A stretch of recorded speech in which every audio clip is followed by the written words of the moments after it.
Salut, bienvenue. On va travailler aujourd'hui des morceaux de Brassens. Le thème de la vidéo, débuter à la guitare en jouant du Brassens. Alors, on va un petit peu parler de quelques éléments théoriques qui vont te permettre, en fait, même si je ne t'ai pas montré l'exemple de la chanson précise que tu veux jouer, vont pouvoir te permettre de classer les catégories de morceaux de Brassens et de les comprendre.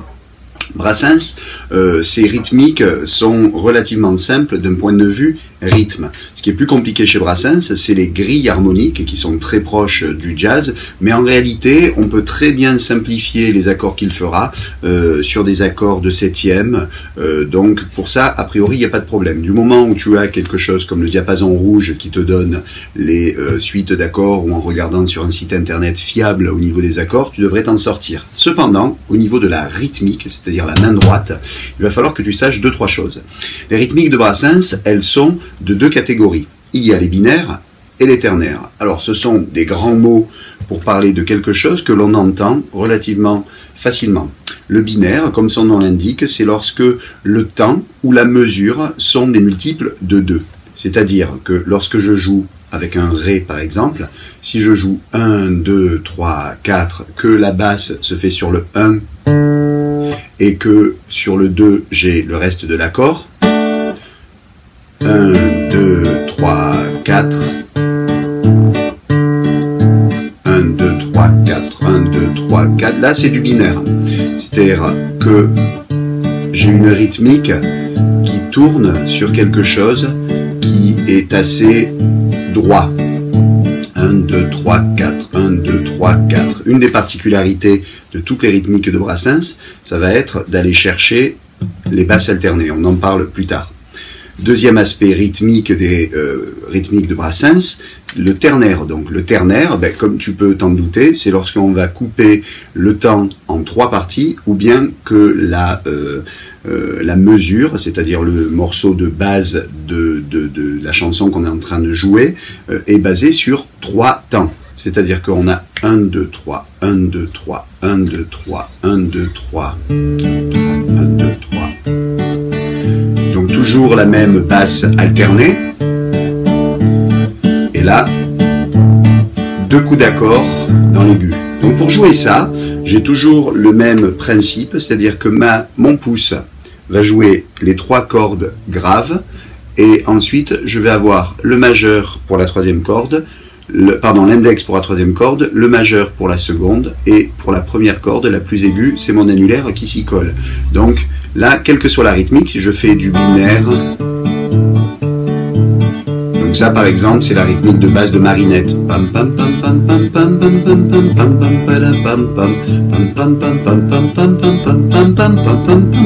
etc., etc. Ça c'est plutôt rythmique de l'Auvergnat, qui serait en mineur, etc., etc. Troisième rythmique de base qu'on retrouve chez Brassens et qui va être un tout petit peu plus difficile à jouer parce qu'il y a un silence au milieu, ça va être une rythmique ternaire. Cependant, il ne joue que 2 choses. Alors ça va être assez simple maintenant que tu connais la théorie derrière. On va prendre cette rythmique. 1, 2, 3, 1, 2, 3, 1, 2, 3, 1, 2, 3. Il ne va pas jouer le 2, c'est-à-dire qu'il joue la basse. 1, 2, 3. Et il joue le 3 par contre. Donc tu as vu, il y a quelque chose qui saute là. 1,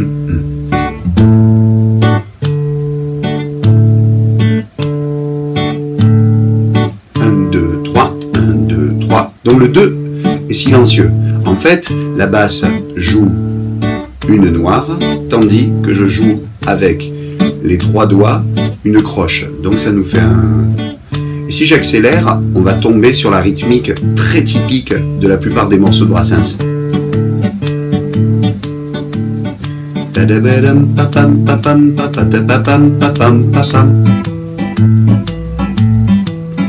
Et si je le joue raide, c'est-à-dire si je joue en binaire, ça marche pas du tout. Ça marche pas, il faut que ce soit sautillant. Derrière, on a le 1, 2, 3, 1, 2, 3, 1, 2, 3, 1, 2, 3, 1, 2, 3, 1, 2, 3, 1, 2, 3, 1, 2, 3. Et donc tu vois mon pouce là, qui fait du boulot, c'est-à-dire qu'il va jouer un coup la corde qui est la fondamentale de l'accord, et un coup l'autre corde alternée. Alors, un tout petit peu de théorie. Quel que soit l'accord que tu joues, normalement, la note la plus grave que tu joues sur les accords de base, c'est la note qui donne le nom à l'accord. Sur un Do, étant donné que tu n'as pas le droit de jouer la corde de Si la plus grave, cette note est un Do. Souvent, la plupart du temps, la note qui est la note de la basse alternée se trouve dans la même case dans la corde plus grave. Alors j'applique le système, si je suis sur Do, la note alternée va être dans la même case que le Do ici, mais ici c'est un Sol en réalité. Donc si je fais mon Do, là j'ai ma basse alternée. Avec Sol, ça pose un problème, c'est que la note la plus grave c'est bien le Sol, celle que je joue ici, troisième case sur la corde de Mi, et donc je ne vais pas pouvoir alterner vers une corde plus grave. Donc là, c'est un des rares cas où je vais jouer le Si qui est ici,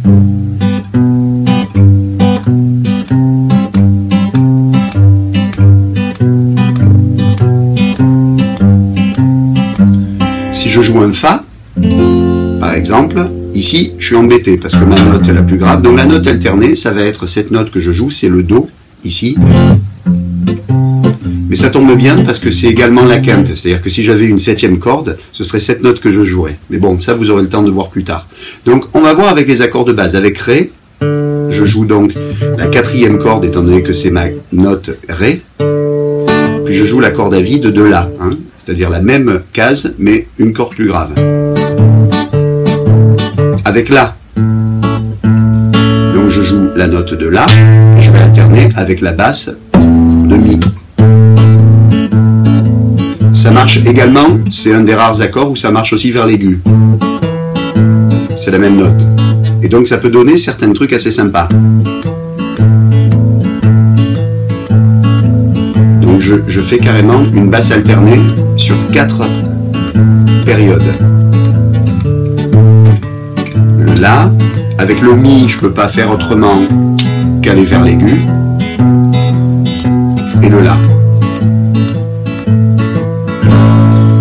Dernier petit truc, après je te laisse pour que tu puisses aller travailler. Ce qui va sonner particulièrement bien, c'est lorsque tu anticipes les retours vers les accords du début. C'est-à-dire, on imagine que je suis sur un Ré, et je vais vers un La.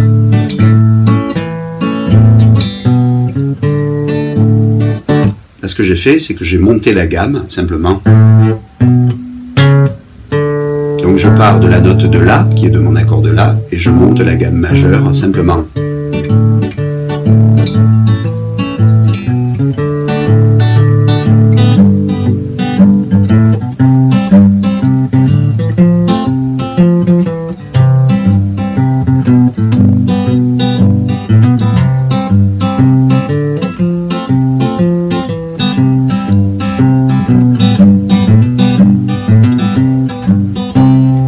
Là, on rentre dans le territoire qui est un tout petit peu gris entre ce qu'a fait Maxime le Forestier sur ses reprises de Brassens et Brassens lui-même avec la contrebasse qui était derrière, qui lui faisait tout ce qu'on appelle ses walking bass. Au boulot!